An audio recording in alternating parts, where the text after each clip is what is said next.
New data shows only a third of parents are actually involved in their team's spiritual development. And with a rise in social media platforms, experts are warning Gen Z is being shaped more by TikTok than by biblical truth, with even well-meaning parents feeling lost. Well, joining us now to discuss is best-selling author, commentator, and the president of Summit Ministries, Dr. Jeff Myers. Good morning to you. Welcome to the National News Desk. Great to be with you, Jen. This has gotten a lot of attention from a lot of our viewers. Are we seeing a lost generation right now to TikTok? Have we lost them to TikTok?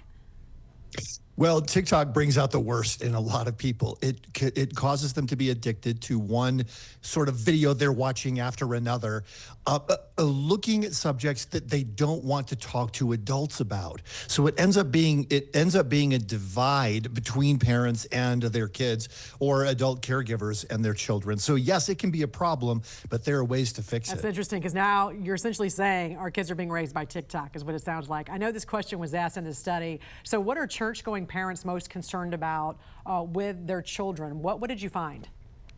Well, one of the big things is parents are concerned that when their children are no longer in their home, that they won't engage with church anymore.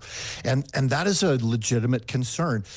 We found that at Summit Ministries, the students we work with, unless you intervene, about 70% of them who regularly attend church in high school will no longer even be attending church at all by the time they reach their mid-20s, 70%. So we began to look at the 30% who stayed, and what we found is three things. First of all, these young adults are looking for someone to talk with them about the real issues that are going on in the world from a biblical worldview. Second, they're looking for mentors, an adult person, not just a peer, who can give them good, solid advice. And then finally is community, just people to be together with across the lifespan, not just people their own age. You mentioned something about social issues that's shaping this rising generation. What are those social issues that they're most interested in?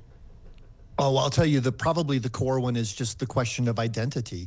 So you hear about gender identity, transgender, and so forth. Up to 40% of young people say they identify as transgender or non-binary. Now, that does not mean they're engaged in homosexual relationships or that they've actually socially or medically transitioned. It means that they don't think that gender, being male or female, is related to who they are as a person. So you have to go back and say, no, theologically, biologically, we are male or female, and we're meant to harmonize together for the good of the world. What do you attribute that to? Is that because of what is being taught in the public school system, or what is being taught at home, or TikTok? Well, it's sort of a combination of all of these things. So imagine growing up in an age where nobody believes anything. Okay, you are the source of your own truth. 91% of Americans say the best way to find truth is to look inside of yourself. So you're growing up in that climate. So all of a sudden you realize, well, everything that's going wrong in the world, if I am my own truth, everything that's going wrong in the world is my fault. And so I need to be sure that I'm presenting myself as a victim so that I'm not blamed for everything bad that is going on in the world.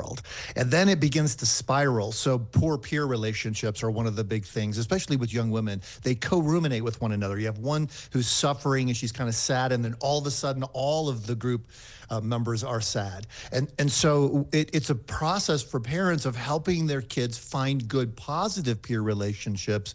But one of the big sayings we use at Summit Ministries is this: you need old people. Don't just turn to your peers for things. And for parents, they say, well, I don't know, but I can't get my kids to talk to me. Look, don't underestimate the value of playing dumb.